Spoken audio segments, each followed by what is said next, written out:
The history of the Tuskegee Airmen, their success was based on education. If you knew their story, it's phenomenal. I don't care if you're black, white, or polka dot. Regardless of where you were black or white, in order to be a pilot, you had to have at least 2 years of education. Most of the Tuskegee Airmen, when they were drafted, were in college. They came to get the cream of the crop of the black community. That the Tuskegee Airmen were a squadron of African American that fought in World War II. They were segregated. So these were gentlemen who were already studying to be engineers, doctors, lawyers, and their education was put on hold to serve a country that was prejudiced against them. Their opportunity was basically, I get to go to Tuskegee, Alabama, the deep, deep, deep South, okay, where there's Jim Crow laws, where they're going to say colored people this way, white people that way, and so forth. They could not make mistakes. They make a mistake, they were out of the program. Most of the African American pilots that graduated had to go through so much more than any other American pilot trainee. Okay, they had to go through much more because they had to be that much more correct. Even once they were invited into the war, they did not have them in the arena. So they spent a lot of time in Africa just doing runs, bombing sand, practicing aerial things, whereas their white counterparts who were sharecroppers or, or dust cropping, fields were sent in and then sent right on the front line.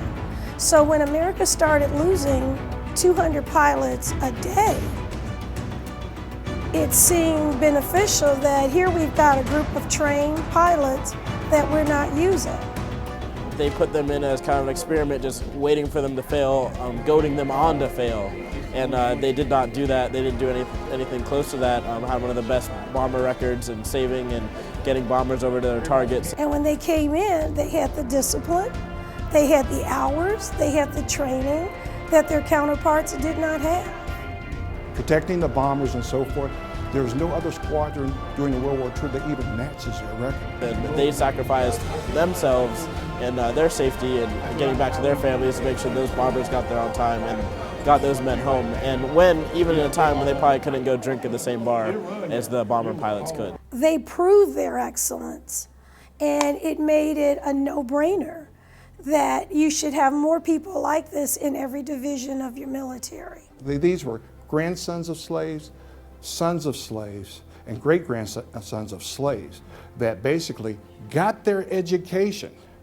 Okay, and once they got their education, they were again given the opportunity to go out to Tuskegee Airmen, to Tuskegee Institute, and then get the opportunity, in quotation marks, to basically learn how to fly under this stringent, and then get the opportunity to go to Europe and get shot at, and then the opportunity to come back and get back in the back of the bus. They didn't have the Tinker Tank parade or the lovely young lady to kiss and throw out. They come off the ship, it was white soldiers this way, colored soldiers going that way. The real true legacy of the Tuskegee Airmen is the fact that before they started flying, they were educated.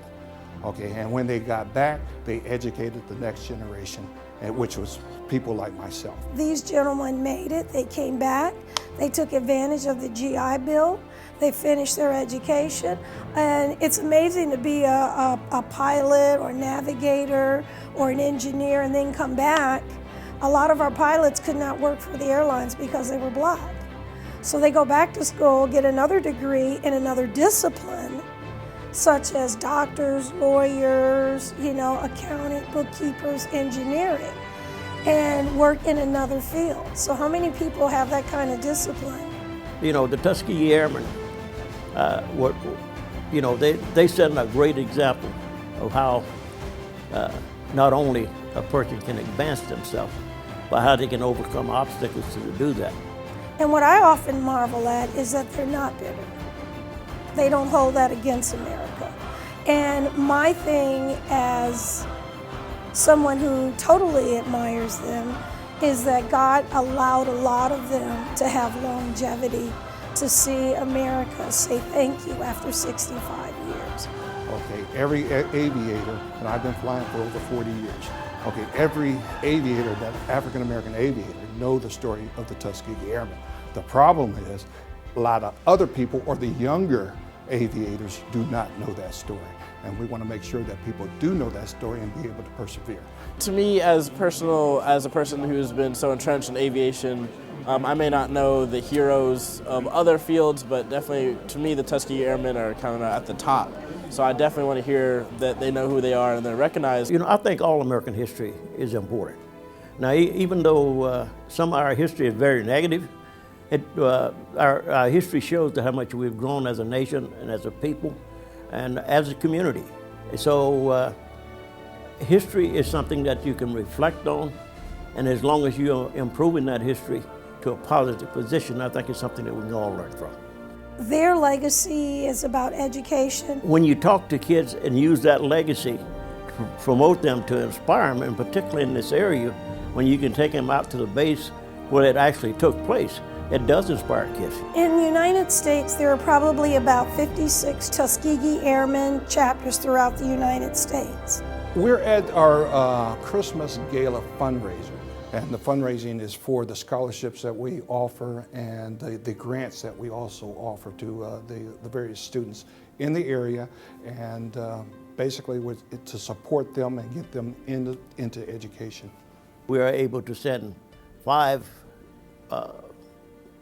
recipients to the national level. Now, the requirement for that is the kids have to have at least a 3.0 grade point average. They have to major in science, math, and stuff. It's the STEM program. So then once we make our choice, we send it to national, and they compete against the other 55 chapters that people sent theirs in. So what we did in this administration was to go out and solicit individuals and corporations to support a program for 2.0 to 2.9. And by doing that, what we try to do is go out and get involved in the community to raise the level of the kids. But while we are doing that, we also wanted to offer some assistance to the kids that were going to tech schools, trade schools, and something like that. And what they had to do was just prove to them that. And that's where the grants come in. This is community work. The Tuskegee Airmen, as always, are willing to lead the way, to be the examples, but it has to be community that does the work, and volunteers to put that work and put it all together. We want to have a decent community. We want to have people that can function in that community, and the way we do that is by educating our kids so they can compete. I was a beneficiary of my Tuskegee Airmen chapter back in my hometown, so anything I can do as I get to college and move out of state to get back with the local Ohio chapter. You can go to TuskegeeAirmen.org online and look up whatever city or state that you're in, and there's a chapter there. You'll see the chapter president, email, contact information. And if you want to get involved, we'd like to have you get involved, particularly in the community, so that if you live in the community, that would give us somebody with in a stead place in the community that could be able to help. So not only would you be an asset to our organization, you would be an asset to your community. Visit our websites. We have a national website, we have a local website. Contribute to the 501(c) organization to help promote the young kids to get their scholarships, and then we also have an aviation program to help them introduce them to aviation. We have people with many different gifts and talents, and everyone brings something different to the table. Collectively, we work together with everyone's different gifts and talents for the end goal, which is education, reaching out in our communities, those who are been disadvantaged, disenfranchised, to let them know there's hope. So just a great story of resilience, but we're no longer going to have that unless we preserve it through events like this, the car, the seeing all the names and the movies, the history. But I just feel if we don't do our part, then it's going to die away and people aren't going to get that great part of American history and resilience.